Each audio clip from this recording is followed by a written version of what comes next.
Here's your General Hospital spoilers sneak peek at some of the action that will take place in Port Charles the week of September 29th to October 3rd, 2025. Be sure to tune in to ABC each weekday to see how it all plays out.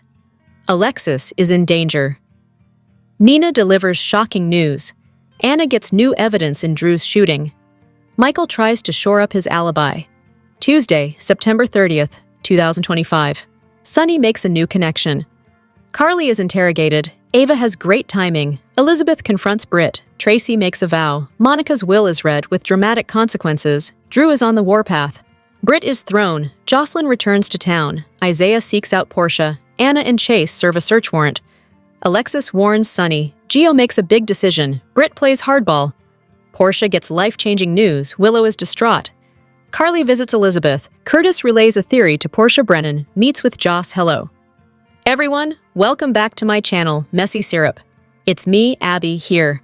I hope everyone is having a wonderful day. Keep watching. So let's dive into today's video. All products and services featured are independently chosen by editors. However, Soaps.com may receive a commission on orders placed through its retail links, and the retailer may receive certain auditable data for accounting purposes. At the church, Michael asks everyone to join them back at Monica's house to continue celebrating her life. That's when Drew bursts in, and everyone stares at him. Everyone talks smack as he wheels himself up to the front to honor his mother, Monica. When Drew reaches the head of the church, Jason lunges at him, but Tracy stops him.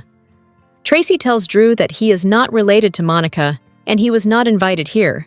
As Drew rants that he has the right to be here, Tracy wheels him out and tells him, "Your presence is neither required nor desired. It's detested." Yet another fantastic performance by Jane Elliott. Tracy returns to the church and announces, "That felt good." She guesses now she has to say something nice about Monica. She cries how she's tried to avoid it and doesn't know if she can do it, but she will try, so she doesn't regret it, because Monica meant that much to her. Tracy finally speaks, thinking that when her brother first dated Monica, she thought he'd tire of her. She thought Monica was beneath them and bamboozled her entire family. She made it her mission to open their eyes about her, and during their many epic battles, she grew to respect and then love Monica. Tracy goes on to say that Monica wasn't just good enough to be one of them.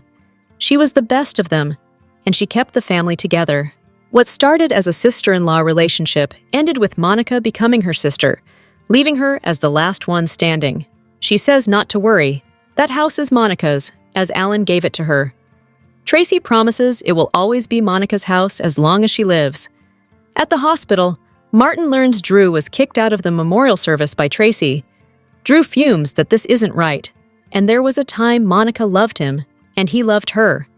He won't let their relationship and memories be erased. Martin tells him the family is angry over what happened with Michael and Willow. Drew says the Qs love a good fight, but in the end, family comes first, and they always figure it out. That means they don't see him as family, so it's clearer than ever he's not a Quartermaine and never will be. Laura stops by the Quartermaine house and tells Ned, Michael, and Tracy what a beautiful ceremony it was, and Monica likely got a kick out of Tracy tossing Drew out. Dante finds Olivia working alone in the kitchen. She gave the staff the day off, so it was just family today. She hands her son a bacon-wrapped dates platter, as Gio loves them. She thinks that if he shows up at the house today, it will mean something, just as his appearance at the church did. Dante brings the plate out to the living room and checks in with Brooklyn. They discuss Gio coming to the service, and she admits his anger hurt more than usual today. Dante says they just have to keep showing up for him. Lulu finds Jason on the porch and says everyone would understand if he wanted to take off. Jason says he needs to be here as there were so many times he wasn't. Lulu says he's always been here, and Monica always loved to tell stories about him to anyone who would listen. Monica kept his presence alive in the house when he wasn't there. At the hospital, Drew rants that Michael was always the golden boy, and he thought Monica would get past her anger towards him, but Tracy likely kept spitting poison in her ear. He plans to tell the police that Michael shot him, which he hasn't done so far, to spare Monica. Martin asks if he's saying he remembered that night. Drew doesn't remember a thing, But the police don't know that, and he'll stop at nothing to destroy Michael. Out on the Quartermain patio, Lulu checks in on her mom, who knew Monica the longest of everyone aside from her family. Laura says Monica was the person you could count on when things got tough, and she's a better person for knowing her. They embrace. Stella talks with Tracy in the foyer, telling her that her speech was terrific. Tracy admits she's glad she gave it, but don't tell her family. Stella tells her that she has a family that adores her, and it's a family that keeps growing by the minute. Right on time, Gio walks in. Tracy thanks Gio for coming. He says he wanted to offer his condolences, and he's sorry about Monica. He wishes he had gotten to know her better. Tracy lets him know that Monica watched his nurse's ball performance over and over. Gio admits he saw a different side of the family today. No drama, well, aside from Drew. But what else could Tracy have done? He says today made him proud to be a part of this family and her great-grandson. Back in the kitchen, Dante informs his mom that Gio is here, which Olivia feels means the boy knows deep down what is important. She hands him a plate to get out there and serve. Dante heads to the living room, where Gio is already present. Before he can approach him, Gio nabs Ned to say he's sorry for his loss. Ned thanks him and is glad he's here now. When he's ready, if he ever is, he'd like to connect with him. Gio knows Ned's is a musician too. Ned says not to tell Brooklyn, but it's clear he got his musical talent from him. They both laugh. And Brooklyn smiles from a distance. Liz speaks with Portia, and she says Jake is devastated that he couldn't be here, but Michael and Tracy made the decision not to allow kids today since Scout wasn't allowed to attend. Liz knows the kids had a strong bond with Monica, and they'll carry it with them forever. As everyone converses, Tracy ends up sneaking out quietly. In the kitchen, Gio listens as Michael, Ned, Olivia, and Jason share stories about Monica. Jason admits he just heard a story about Monica that he had never heard before, and Gio tells him to spill it. In the living room, Brooklyn is worried as Tracy has stepped out and nobody has seen her. Back in the kitchen, time has passed. And Olivia is cleaning. Ned tells her that she did a great job today. Olivia admits Tracy's speech made her realize she and Monica were a lot alike, as neither was born a Quartermain but became one. Ned assures her that she's a Q through and through. Chase begins to see people out. He and Brooklyn speak briefly with Gio before he leaves. Brooklyn is glad he came, and Monica thought he was great. She loved listening to him practice from her window. Gio says he'll see them later and heads out. Chase tells Brooklyn, "He showed up, baby steps." In the living room, Lucy asks Michael about the will, who will inherit the house, and whether it might be for sale. That's Felicia's cue to drag her out. Lulu tells Michael she has to get going, and was hoping to say goodbye to Tracy, but hasn't seen her lately. Liz finds Jason alone outside. He thanks Liz for coming today, and they embrace. At the hospital, Drew is back in bed and relishes the thought of how much Jason will hate Michael going to prison. Martin thinks Tracy is the one who deserves his ire, and Drew agrees she deserves to suffer too. Martin says Tracy will only suffer when the Quartermain legacy crumbles, and who knows, they say karma catches up with everyone. Drew says he'll have a front-row seat when karma catches up with the Quartermains. The family gathers in the living room to toast to Monica, who wasn't just one of them, but the best of them. Alone, Jason heads upstairs, pauses on the staircase, and says, "I once told you that you never lost me. I won't lose you either. You will always be my mom. I love you." Several flashbacks of Monica, Alan, and her kids over the years are shown. At the hospital, Laura and the others place Monica's photo on the memory wall right next to Alan's. Tracy heads to the family crypt and finds the door open. She walks in and sees a woman standing by the graves. She asks, "Who are you and why are you trespassing?" The woman says, "You must be Tracy Quartermain. I've waited a long time to meet you." Tracy responds, "And who the hell are you?" While Gio has been keeping his distance from the Quartermains since discovering that he's the biological son of one Ni, the loss of Monica, and more specifically, the way the family came together to support one another in the wake of her passing, gave Gio a new perspective on being a Q. In poignant scenes that aired on General Hospital on Friday, September 26th, Gio said as much to Tracy, declaring that he was proud to be her great-grandson. The thaw between Tracy and Gio is one that Giovanni Mazza can get behind, given how much he adores Jane Elliott, even if he initially found working with the Port Charles legend to be more than a little intimidating. When I first started on the show, I was very scared of her, confesses Mazza, who made his GH debut in May 2024, just because she is so iconic and she is so powerful and very focused in her craft. You sort of have to earn her respect to some degree. Mazza says that he and Elliott have come a long way since those early days. It kind of happened over time. He grins. I can't pinpoint a specific moment, but earlier this year, we were just doing a scene and I was coming from a very personal place, and she was coming from a very personal place, and we sort of just connected. It was just such an authentic connection.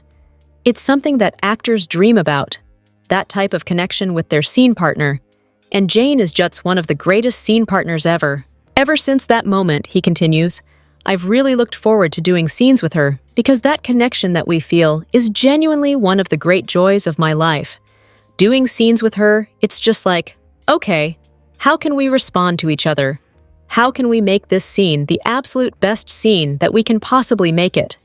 And a lot of it comes from just letting go, I think. We don't have any preconceived notions of how to play certain things. As an example, Mazza points to the encounter that unfolded between Gio and Tracy when he returned to the Quartermain mansion for the first time after the truth about Brooklyn and Dante being his parents was exposed at the nurses' ball. Recounts Mazza, Gio comes home and Tracy is there, and I had no idea that I was going to break down in those scenes, but she was so powerful and so emotional that I couldn't help it. I think we cut it so that we could go back and film the tag again because I totally lost it for a couple of seconds. Like, I genuinely broke down from her acting because it was so beautiful. What I was witnessing was just magic. Do you hope that Gio warming up to the cues means he'll reconcile with Brooklyn and Dante soon? Share your GH thoughts in the comments below. General Hospital spoilers for Monday, September 29th reveal that Tracy Quartermain will grill Veronica Bard while Willow Tate introduces herself to Nathan West.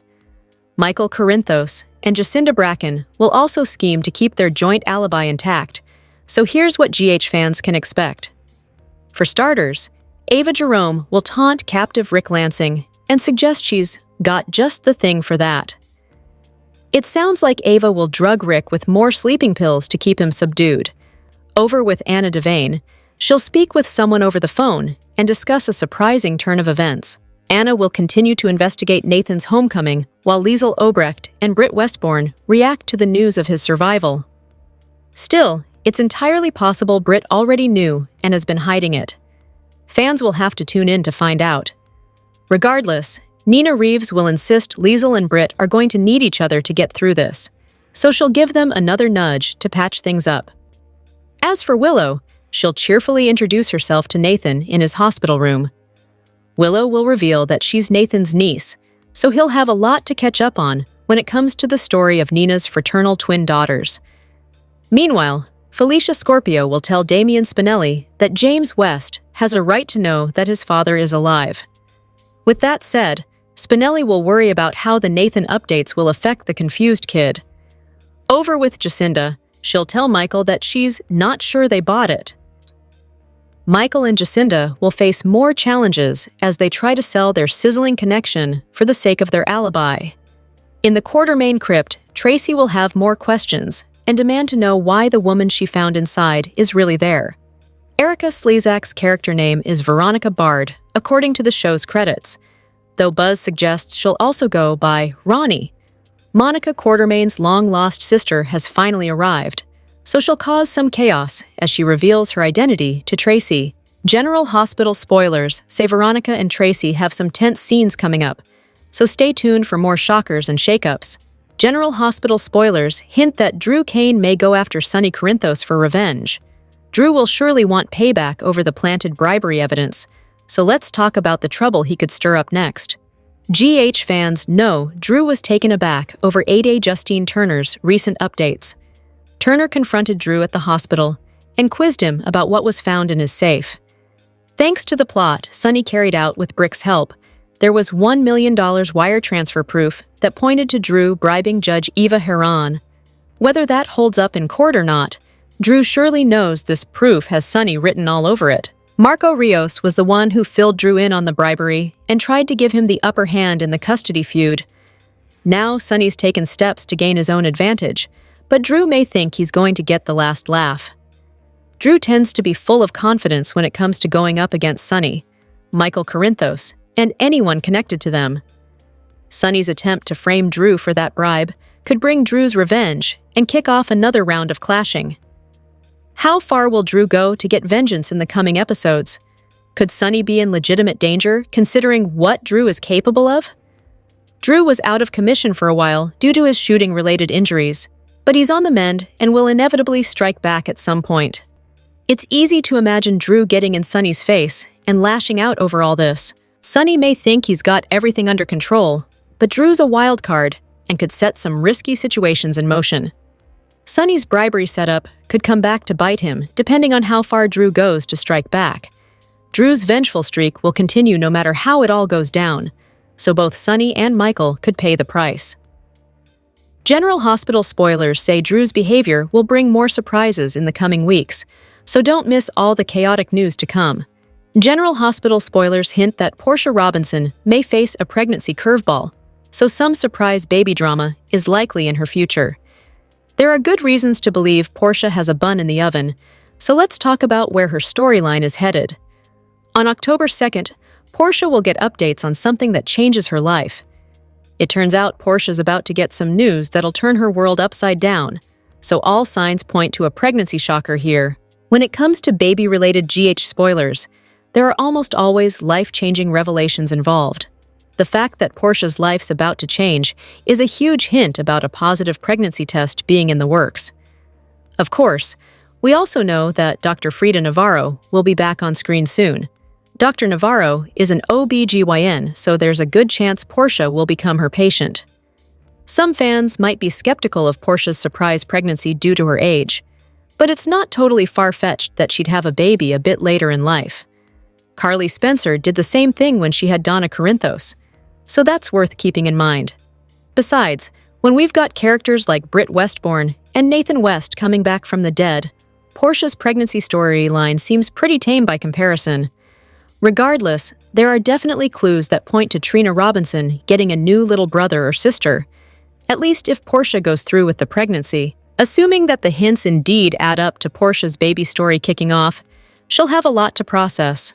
Nothing will ever be the same for Portia as questions and concerns flood her thoughts.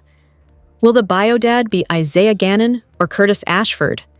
How will Portia handle this pregnancy shocker and all the life-changing developments that come with it? General Hospital spoilers say Portia has a jaw-dropping moment ahead of her and will have to figure out what to do from there, so stay tuned for all the chaos. General Hospital spoilers for the next 2 weeks, September 29th to October 10th, reveal that there'll be a search warrant along with Monica Quartermain's will reading. Britt Westbourne will also face multiple threats, while Ava Jerome pulls off a rescue. So let's discuss what's ahead on the ABC soap. During the week of September 29th, October 3rd, some new proof will surface in Drew Kane's shooting investigation, while Michael Corinthos and Jacinda Bracken try to bolster their alibi. Carly Spencer will also face a grilling session, while Sonny Corinthos connects some new dots. As for Ava, her timing will be perfect. Ava may come to Alexis Davis's rescue if their Rick Lansing hostage situation there threatens to get out of hand. After Tracy Quartermain meets Veronica Bard, she'll reel over Monica's sister showing up in town like this. Monica's will reading will have a dramatic outcome, so there's a good chance Ronnie, aka Veronica, will score the Quartermain mansion, perhaps due to Martin Gray manipulating things. At GH, Nina Reeves will tell Britt and Liesl Obrecht about Nathan West's survival, but will Britt already know and hide that fact? Regardless, Elizabeth Baldwin will launch a confrontation with Britt, while Drew lashes out and Jocelyn Jacks finally heads back to Port Charles. Jack Brennan will meet with Jocelyn soon after and give her any necessary info. As for Anna Devane and Harrison Chase, they'll have a search warrant to serve. Giovanni Gio Palmieri will also face a huge choice, so this could involve whether he'll pursue more family bonding. Next, Portia Robinson will get some life-changing updates, so she might be pregnant. If that's the case, Portia may have to hide that shocker while Curtis Ashford meets with her to share a theory, potentially about Kai Taylor and Trina Robinson. Back with Chase, he'll deliver some stunning news. Willow Tate may be on the receiving end since some despair is headed her way. Will Chase finally tell Willow about the judge bribery evidence that was found in Drew's safe? The week of October 6 to 10 may bring a long-awaited first meeting between Nathan and his son, James West. Of course, there'll also be more clashing between Tracy and Veronica, while Jocelyn struggles with some S. Vaughn temptation across town. In the meantime, Michael's going to use some leverage that could help him gain a big advantage over Willow. Will this involve Drew's shooting or the baby stalker case instead? Over with Britt, she could face Brennan's interrogation about her link to Professor Henry Hank Dalton and the project they've both worked on. Gen Z Sidwell might also be eager to have a Britt meeting, so she may face questions and threats from multiple angles. General Hospital spoilers say the next 2 weeks will bring some exciting twists and turns, so stay tuned. Welcome to the General Hospital Daily YAPP for a quick, and by that, I mean you're already halfway done, recap of the most amazing or what the heck did we just watch moments on today's episode. Let's get to it. Yes, we know Drew Kane has lost all sense this year and has become public enemy number 1 to the point where someone tried to take him out, but unfortunately did very little damage. Rather than wake up paralyzed or with a new outlook on life, Drew is right back to plotting revenge against perceived enemies for wronging him, when nobody wronged him. He seethed to Marty that Michael took everything from him when Michael took nothing from him. It was Drew who took Michael's wife and has been trying to take his kids. Yet, he feels this unusual need to get revenge on someone who pretty much just wants to raise his kids and be left alone. And for him to think he is entitled to anything from Monica is bizarre. Yes, she did legally adopt him as an adult, but not long after that, he died. And since he's been back, Drew didn't do much to endear himself to Monica. Instead, he slept with his nephew's wife in Monica's house and tried to bulldoze the crypt where her husband, son, and daughter were interned. Drew's sense of entitlement after all he did to the Q clan this year is downright deranged. Often, soap villains who want revenge actually have a reason for that vengeance.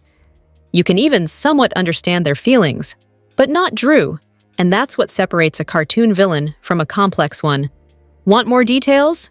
We got you! Soap Central has the best full GH recaps on the internet. You can even go back over 30 years and read each and every one of them. If you can't wait until the next episode, we have daily spoilers too. And whatever you do this weekend, do not. Seriously, do not.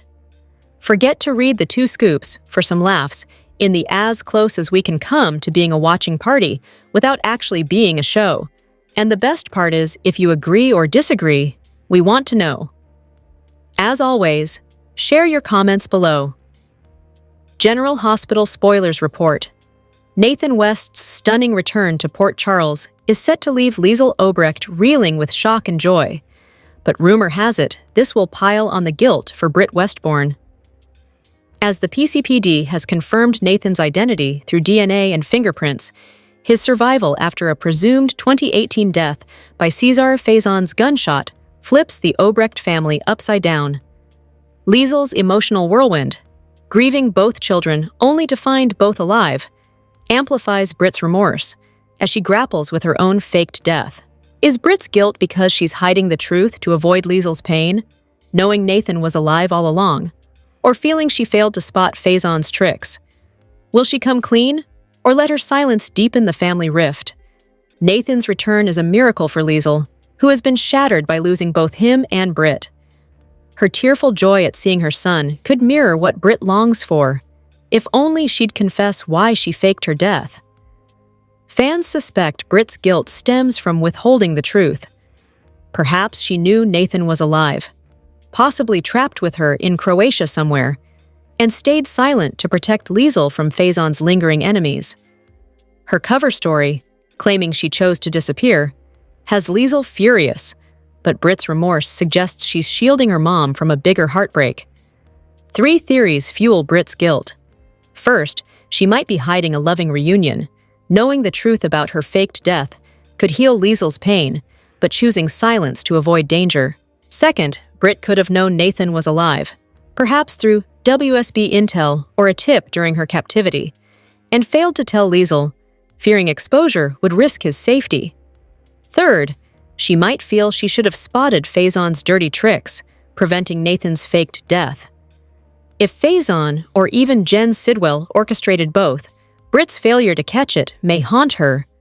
Fans wonder if her odd behavior, like snapping at Jason Morgan, masks this remorse. Britt's silence could deepen the rift with Liesel, especially if Nathan's return, possibly amnesiac, reveals shared captivity. If Britt confesses, it might mend their bond, but Liesel's anger could explode if she learns Britt knew about Nathan. Maxie Jones's coma adds urgency. Nathan's survival might wake her, but Britt's secrets could complicate family ties with Damian Spinelli. Will Britt's guilt push her to spill or keep her silent? Stay tuned for more GH news and spoilers to see how this plays out for this family in upheaval. General Hospital Spoilers Report. Port Charles is a tangled web of resurrections and revenge plots, and a chilling fan theory suggests Caesar Faison is alive, lurking as the shadowy mystery boss behind Britt Westbourne's resurrection. Thought dead since 2018, with his brain harvested for science, Faison's twisted legacy could explain Britt's faked death and captivity at the Five Poppies Hotel. With Nathan West's return adding fuel, fans suspect Faison orchestrated it all to manipulate his children, Britt as his lab pawn and Nathan as a weapon. If Faison is alive and pulling strings, Britt's return might be his endgame. Will this theory hold, or is it a red herring? Faison's demise was too tidy. His brain harvested after Nathan's shooting, but soaps love a twist. Fans theorize he survived, perhaps with WSB Black Ops or a body double, to rebuild his empire from hiding. His obsession with control fits Britt's Five Poppies nightmare, forced lab work for meds to manage her Huntingtons. Faison could be the mystery boss, using Pascal and Professor Henry Hank Dalton as fronts to experiment on Britt, tying into her symptom-free exam courtesy of Dr. Lucas Jones. If true, her faked death was his command, shielding her from enemies while keeping her compliant. Pavy's Nathan West comeback screams Faison's influence. Nathan's car crash and amnesia hint at brainwashing, echoing Faison's twisted experiments. The fanbase thinks Faison faked Nathan's death to mold him into a darker version, perhaps holding Britt hostage as leverage. Nathan chasing Britt to Port Charles could be Faison's play to reunite them under his thumb, targeting Maxie Jones in her coma or Liesel Obrecht. If Nathan's rescue is a trap, Britt's return might expose Faison's network, linking to Jen Sidwell and his scheming around Sonny Corinthos and deception. Britt's odd behavior, pushing Jason Morgan away and snapping over Rocco Falconeri's name, could stem from Faison's hold, perhaps blackmailing her to take meds that control her. Her symptom-free status might be the hoax Faison perpetrated to isolate her. If Nathan's return forces a confrontation, Britt could break free, but at what cost? Liesel's rage over Britt's choice to fake her death would explode if Faison is revealed as the puppet master. The fans are split. Some crave Faison's villainous revival for chaos, while others fear it darkens Nathan's arc. Will Caesar emerge as the boss, or stay buried? General Hospital spoilers tease that Nina Reeves' brother, Nathan West, meets her daughter Willow Tate and has to pick a side.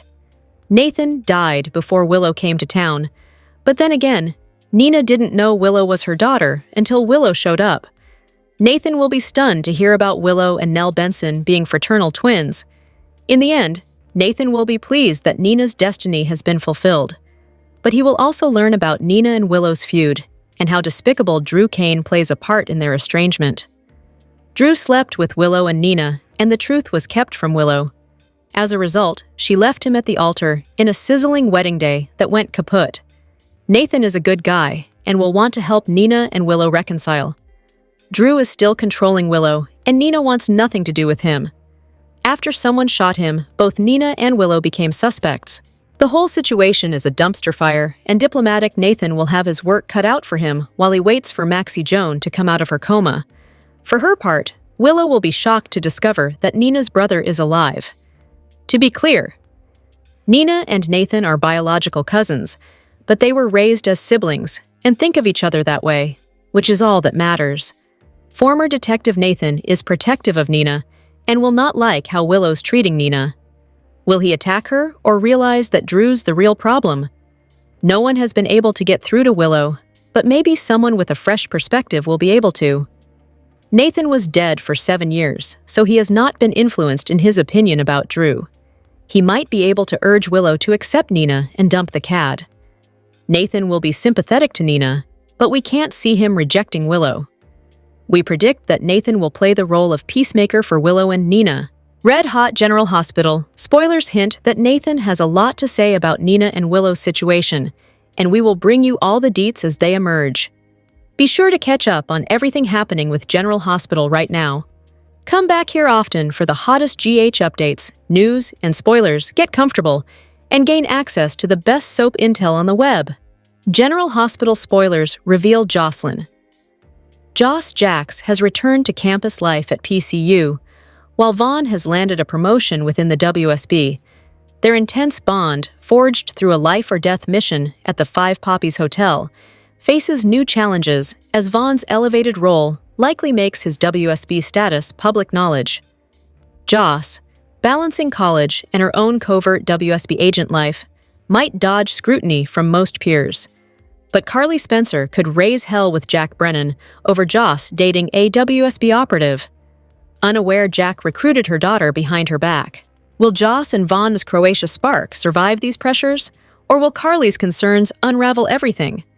Vaughn's rise in the WSB ranks, likely earned after surviving Pascal's clutches, means his covert status might not stay secret for long. A promotion could thrust him into the spotlight, with Port Charles gushing about his agent role. Joss, back on campus, keeps her own WSB involvement under wraps, blending into college life with only whispered questions from classmates like Trina Robinson. But if Vaughn's new title leaks, it risks exposing Joss's double life. Fans wonder if this public shift could test their relationship, forcing them to decide, keep it professional or dive deeper into romance. Carly's maternal radar will go haywire if she learns Joss is dating a WSB agent, voicing her worries to Jack about the danger it poses. Unbeknownst to her, Jack's guilt over secretly recruiting Joss for the WSB grows heavier with every word. If Carly presses him, Jack might squirm, fearing she'll uncover his betrayal. The fan base is curious whether Joss will defend Vaughn, claiming she's fine with his job, or if Carly's suspicions push her to dig, risking a blowout when Joss's own role surfaces. This could end Carly's romance with Jack, driving her towards Sonny Corinthos or Jason Morgan. Joss's campus life, studying, dodging questions, clashes with Vaughn's high-profile promotion, testing their Croatia-born chemistry. If they pursue romance, stolen moments could deepen their bond. But WSB rules, and Carly's wrath loom large. Fans are brimming with one question. Will Joss and Vaughn go public as a power couple, or keep it strictly business to protect their secrets? If Carly confronts Jack, it could force Joss to confess, shaking the Spencer family. Can Joss and Vaughn level up together, or will exposure tear them apart? Share your thoughts with us in the comments below, and keep checking back every day for more GH news and spoilers. General Hospital spoilers and updates for Monday, September 29th tease peacemaking efforts, meeting family, and confronting strangers. Nina Reeves tries to make peace. Nathan West meets a new family member, and Tracy Quartermain confronts a stranger. Ava Jerome is obviously in Alexis Davis' basement, talking to their captive audience, Rick Lansing, during GH's preview for Monday's show. She tells him she has just the thing for that. What might that be? He's been bound and gagged to a cot for what must be weeks now, and no one's come to his rescue yet. It's highly possible he might be a bit stiff and sore, considering no one is untying him to get around and stretch his legs, and perhaps not any other necessary duties. Are they even giving him food and something to drink? Perhaps Ava's going to slip him something to put him to sleep? In the meantime, Anna Devane is on the phone in her office as her efforts to find information on the suddenly alive Nathan continues. She tells the person on the other end, that's a turn of events, and the implication is, it's interesting.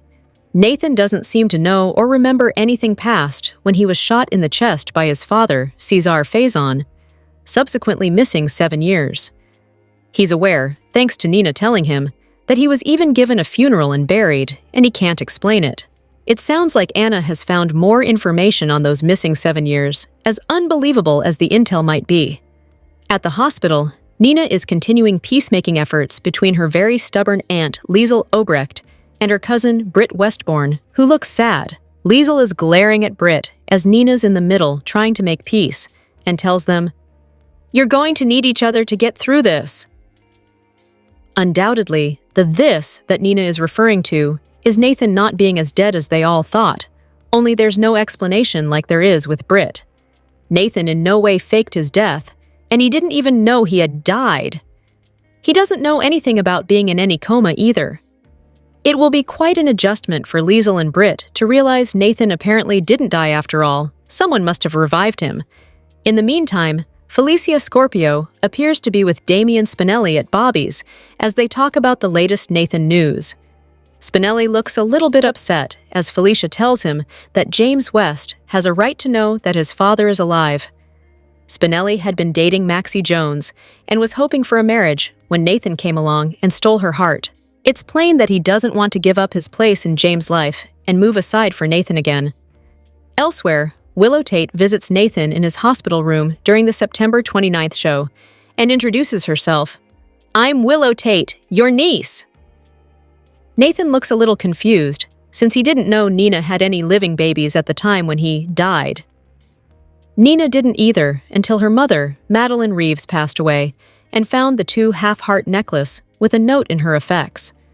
No doubt, Nathan will wonder why Nina didn't mention her daughter to him, let alone that she'd had twins and one was dead. Nell Benson is likely a sore subject with Nina, and is with Willow for that matter. At the Quartermain mansion, Jacinda Bracken checks in with Michael Corinthos. She's concerned as she tells Michael, "I'm not sure they got it." Prior to the death of Monica Quartermain, Jacinda agreed to be Michael's alibi for the night that Drew Kane was shot. It sounds like she had perhaps submitted some proof of their night together, aside from when Dante Falconeri walked in on them. But with Dante and Harrison Chase both being involved at Monica's funeral, and them and Anna also being involved with Nathan's shocking return, it's easy to see why. Although Drew's shooting is still an important case, more pressing matters came over the horizon. Meanwhile, Tracy is in the Quartermain crypt, confronting a trespassing stranger. Veronica Bard knew who Tracy was by her actions. Tracy certainly didn't know her. Tracy tries to get more information out of Monica's long-lost sister Veronica, asking, "Why don't you tell me why you're here?"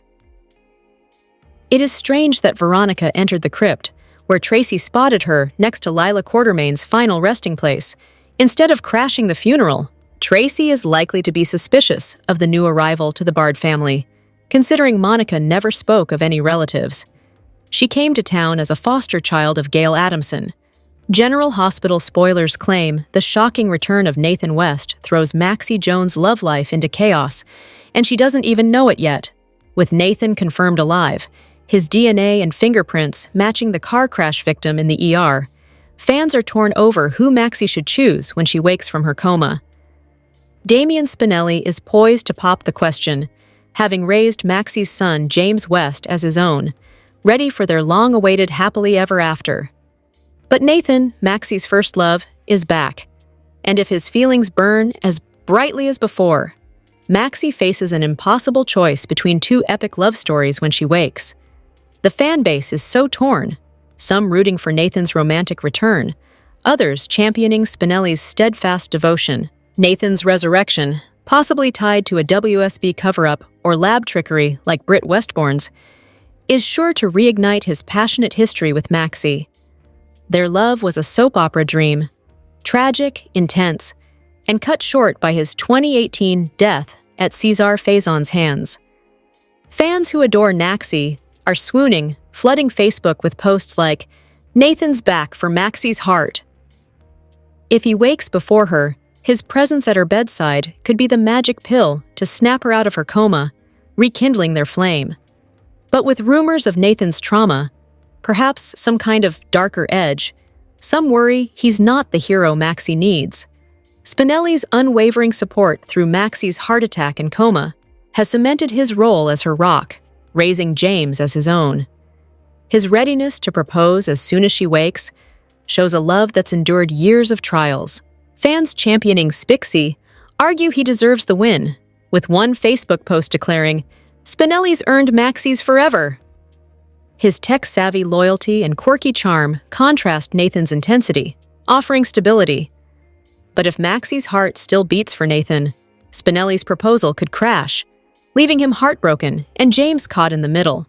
When Maxie wakes, potentially delayed until Kirsten Storms returns next year, she'll face a gut-wrenching decision. Nathan's return could pull her toward their lost love, especially with James meeting his dad. But Spinelli's steadfast presence might anchor her, valuing the family they've built. Nathan fans are craving a fairy tale reunion, while Spinelli supporters want their underdog victory. How can we possibly choose? Liesl Obrecht and Nina Reeves could work to sway Maxie, but the choice is hers. Port Charles is bracing for a storm of epic proportions, and its epicenter is the Quartermaine mansion.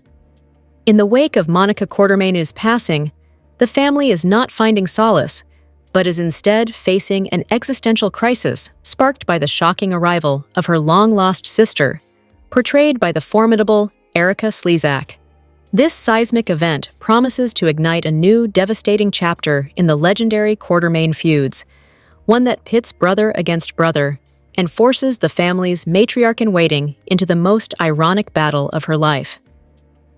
For Tracy Quartermaine, the silence left by her old rivals, Luke, Gregory, and most pointedly, Monica, has been unbearable. A woman who thrives on conflict, Tracy was left adrift, her purpose blunted. Now, Monica's sister has arrived like a lightning bolt, challenging Monica's will and threatening to unravel the very legacy Tracy has, with bitter irony, just begun to respect. In a stunning twist, Tracy, who spent decades undermining Monica, now finds herself her late sister-in-law's staunchest defender. She is forced to protect the honor of a woman she once resented, a paradoxical role that gives her a renewed sense of purpose, even as it pushes the family toward implosion. This brewing war has drawn a stark line between Monica's sons, triggering a civil war between Jason and Drew. For Jason, loyalty to Monica is sacrosanct. The appearance of a new heir threatens the stability she left behind and places him in an impossible moral bind. Protect Monica's established wishes or acknowledge a potential truth she kept hidden? This conflict threatens to pull Jason back into the darkness he so often embraces to protect his loved ones. In a shocking act of betrayal, Drew has chosen a different path. Still nursing old wounds from feeling like an outsider and a replacement for Jason, Drew sees this new sister not as a threat, but as an opportunity. By aligning with her, he launches a direct assault on the family members he feels underestimated him, namely Tracy and Michael. This alliance is a calculated move for retribution, positioning Drew as a key player in the family's future, but branding him a traitor in Jason's eyes. Caught in the crossfire are Michael, whose position as the chosen heir is now precarious, and Ned, who is once again relegated to the futile role of mediator. As battle lines are drawn over wills, secret heirs, and control of ELQ, the chaos threatens to spill into General Hospital itself, the institution that was the heart of Monica's life. With Slezak's character providing a powerful and unshakable new presence, this is no mere fleeting drama. It is a tectonic shift. Tracy's fight to defend her rival's legacy, Jason's tormented loyalty, and Drew's vengeful gambit are converging into a perfect storm that could leave the Quartermaine dynasty shattered beyond repair. The battles ahead promise to be some of the most unforgettable in the show's history, redefining what loyalty and legacy truly mean in Port Charles.